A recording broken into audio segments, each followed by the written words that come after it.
চলে এসেছি 2025 আইএসসির বাংলা প্রশ্নপত্রের সেকশন এ এর সলভ পেপার নিয়ে। আজকে সেকশন এটা ডিসকাস করে দেব। তোমরা দেখে নাও তোমরা কি লিখেছো আর কি হবে। সুতরাং প্রথম থেকে শেষ পর্যন্ত অবশ্যই মন দিয়ে শুনবে। প্রথমে আসি রচনাতে। যে রচনা যেগুলো এসেছে, যেমনটা গত বছরও এসেছিল 2024-এ, যে মনে করো তুমি চাঁদে পৌঁছেছো, ঠিক সেরকমই একটা কাল্পনিক তোমরা ইম্যাজিন করে তোমাদের লিখতে হবে। এবার এসেছে টাইম ট্রাভেল, যে তুমি এইমাত্র পৃথিবীতে ফিরেছো। আগের পৃথিবী আর এখনকার পৃথিবীর যে পরিবর্তন তুমি দেখছো, আগের সময়টাই যে ভালো ছিল কি ভালো ছিল না ইত্যাদি। আর সর্বজনীন স্বাস্থ্যসেবা একটি মৌলিক মানবাধিকার হিসেবে বিবেচিত হওয়া উচিত। তোমার মতামত, যেমন আমি বলেছিলাম যে একটা আলোচনা আসে, অভিজ্ঞতা আসে, পক্ষে বিপক্ষে যুক্তি আসে, মতামত ইত্যাদি ইত্যাদি।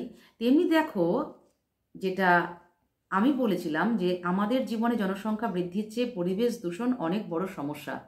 আমি কিন্তু বলেছিলাম 2025-এ সম্ভাব্য রচনার মধ্যে এই দূষণ নিয়ে রচনা কিন্তু আসতে পারে। সম্ভাবনার কথা অবশ্যই নিশ্চিত করে কখনোই বলা যায় না, আমিও নিশ্চিত করে বলিনি, কিন্তু এটা সম্ভাবনা বলেছিলাম যে দূষণ নিয়ে রচনা কিন্তু তোমরা পড়ে রাখবে। অবশ্যই এটা আসার সম্ভাবনা আছে। তো সেটা কিন্তু এসেছে, যদিও আনফর্চুনেটলি আমার সেই ভিডিওটির কিন্তু খুব একটা ভিউ হয়নি। যাই হোক, আরেকটা যেটা উন্নয়নের নামে অরণ্য উজাড় করে ধ্বংস হওয়া বা ধ্বংস করা প্রয়োজন, এটার পক্ষে বিপক্ষে অবশ্যই পক্ষে রচনা কখনোই তোমরা লিখবে না, বিপক্ষেই লিখবে। কারণ উন্নয়নের নামে অরণ্য উজাড় করে ধ্বংস করা প্রয়োজন, এটা তোমরা কেউই চাও না, আমরা কেউই চাই না। আর এসেছে তুমি তোমার স্কুল জীবন থেকে যে শিক্ষা লাভ করেছো তা আলোচনা করো। এটা কিন্তু তোমাদের পক্ষে বেশ সহজ হয়েছে নিশ্চয়ই। আর যেটা একটা ছোট শব্দ দিয়ে রচনা আসে প্রতিবারের মতো, এবারও এসেছে আনুগত্য। পরে দেখো বোধ পরীক্ষণে যে প্রশ্নগুলো এসেছে তার উত্তরগুলো কি কি হবে শুনে নাও। প্রথম প্রশ্ন, শৈশবকালে কার কোন কোন পাঠ রবীন্দ্রনাথের মননে গভীর প্রভাব বিস্তার করেছিল? কোনখান থেকে হবে দেখো, পিতা মহর্ষি দেবেন্দ্রনাথ ঠাকুরের কাছ থেকে ভারতীয় দর্শন, উপনিষদ, সংস্কৃত, জ্যোতির্বিদ্যা সংক্রান্ত যে পাঠ তিনি পেয়েছিলেন তা সেই শৈশব কৈশোরেই রবীন্দ্রনাথ ঠাকুরের মননে এক গভীর প্রভাব বিস্তার করেছিল। দ্বিতীয় প্রশ্ন যেটা আছে, 1977 সালে রবীন্দ্রনাথ কার কোন গ্রন্থের সমালোচনা করে লিখতে গিয়ে কি লিখেছিলেন? একদমই কিন্তু পরিষ্কারভাবে লিখে দেওয়া রয়েছে। দেখো, 1877 সালের মাত্র 16 বছর বয়সে মাইকেল মধুসূদন দত্তের মেঘনাদ বধ কাব্য, এখান থেকে কিন্তু স্বাধীনভাবে চিন্তা করিতেও শেখেন নাই, এই অংশটুকু লিখতে হবে। 3 নম্বর প্রশ্ন, তোতা পাখির শিক্ষাকে বর্জন করে রবীন্দ্রনাথ কোন শিক্ষার কথা সুপারিশ করেছিলেন? এখানেও কিন্তু স্পষ্ট করেই দেওয়া রয়েছে রবীন্দ্রনাথ তোতা পাখির, তাইটা তোমরা লিখবে না। রবীন্দ্রনাথ তোতা পাখির শিক্ষাকে বর্জন করে সুপারিশ করেছিলেন মুক্ত প্রকৃতির, এই পুরোটাই লিখে দিয়ে শেষ অংশে যেটুকুনি রয়েছে, জীবনের সঙ্গে জীবনের যোগী হলো শিক্ষা, এই পর্যন্ত কিন্তু লিখতে হবে, কারণ 3 নম্বর রয়েছে। তৎকালীন প্রচলিত শিক্ষা ব্যবস্থাকে রবীন্দ্রনাথ আখ্যা দিয়েছিলেন কোনটি? সঠিক উত্তর বি, কেরানিগিরি। দেখো 5 নম্বর প্রশ্ন যেটা আছে, মাস্টার কিসের অংশ? এটা হবে কারখানার অংশ। এগুলো কিন্তু সবই এই চ্যাপ্টার থেকে তুলে দেওয়া। শিক্ষার লক্ষ্য হওয়া উচিত শিক্ষার্থীর ব্যক্তিত্বের পরিপূর্ণ বিকাশ। 7 নম্বর, শিক্ষক হবেন শিক্ষার্থীর প্রকৃত পথ প্রদর্শক।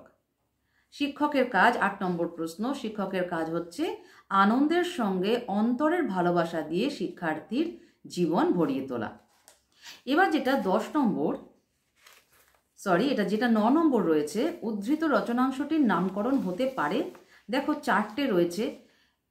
উদ্ধৃত রচনাংশটির নামকরণ হতে পারে প্রকৃত শিক্ষা। ব্যাকরণ অংশ দেখো, নিচের প্রশ্নগুলির উত্তর দাও। জটিল বাক্যে পরিণত করতে হবে, আমি চেষ্টা করায় সফল হয়েছি। জটিল বাক্য কি হবে? যেহেতু আমি চেষ্টা করেছি সেহেতু আমি সফল হয়েছি। 2 নম্বর, নির্মেঘ আকাশেও বৃষ্টি হচ্ছে। যৌগিক বাক্যে কি হবে? আকাশ নির্মেঘ তথাপি বৃষ্টি হচ্ছে। কর্তৃবাচ্যে পরিণত করো, গাছের নিচে ক্যাম্প চেয়ার পেতে বসা হয়েছে। কর্তৃবাচ্যে কি হবে? গাছের নিচে ক্যাম্প চেয়ার পেতে বসেছি।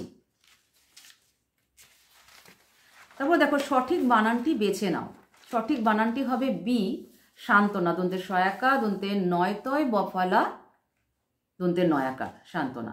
5 নম্বর, আমিনা কিছু বলতে না পেরে ড্যাশ করে তাকিয়ে রইল। কিরকম করে? ফ্যাল ফ্যাল করে তাকিয়ে রইল। সি হবে সঠিক উত্তর। শুদ্ধ বাক্যটি বেছে নাও। দেখো, বি হবে সঠিক উত্তর। পরীক্ষায় পাশ করতে না পেরে ছেলেটি বাবা মার মুখে চুনকালি মাখিয়েছে। মাথায়, গালে, কপালে চুনকালি মাখিয়েছে এরকম কোনো কথা কখনো হয় না, এটা মুখেই চুনকালি মাখানো হয়। যা ভবিষ্যতে ঘটবে এক কথায় প্রকাশ, তা হচ্ছে ডি সঠিক উত্তর, ভবিতব্য। তিনি ভয়ে কথা বললেন না, বাক্যটি হ্যাঁ বাচক বাক্যে পরিণত করলে হবে বি, তিনি ভয়ে চুপ রইলেন। দেখো, বাক্যটিকে কর্তৃবাচ্যে পরিণত করলে হবে কি হবে? অমূল্য আমার নিজের হাতে গড়া, এটা সঠিক উত্তর হবে ডি, অমূল্যকে আমি নিজের হাতে গড়েছি। আমার যে বিভক্তিটা রয়েছে সেটা এখানে উঠে যাবে, আমি, আমার এখানে আমি হয়ে যাবে। নাটকের চরিত্রের কথাবার্তা, এখানে বি হচ্ছে সঠিক উত্তর, সংলাপ। আর যেটা সেকশন বি এর যেগুলো, যে 2025-এর জন্য যেগুলো গুরুত্বপূর্ণ ছিল, যে 4টে গুরুত্বপূর্ণ তালিকা সর্বোচ্চ ছিল, মানে সবার প্রথমে ছিল, সেটা যেমন ছিল ঠাকুরদা, সেখানে 4টে থেকে 3টেই এসেছে, ঠাকুরদা, আদাব, রেকর্ড। এবং কবিতা সংকলনেও তাই, যে 4টে গুরুত্বপূর্ণ তালিকায় প্রথমে ছিল তার মধ্যে 3টেই এসেছে, সেটা হচ্ছে বর্ণপরিচয়,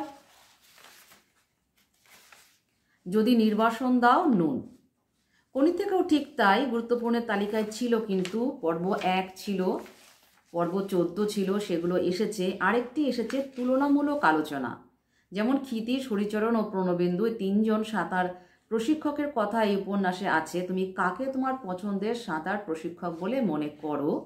তোমার পছন্দের প্রশিক্ষকের সামনে কেন 2জন সমকক্ষ নয়, সে কথাও লিখতে হবে, অর্থাৎ তুলনামূলক আলোচনা করতে হবে। আমার মনে হয় তোমাদের বাংলা পরীক্ষা ঠিকই আছে, খারাপ হওয়ার তো কথা নয়, আমি তো খারাপ হওয়ার কোনো কারণ দেখছি না, ভালো হওয়ারই কথা। অবশ্য সেটা যখন মার্কশিট তোমাদের হাতে আসবে তখনই তোমরা বুঝতে পারবে।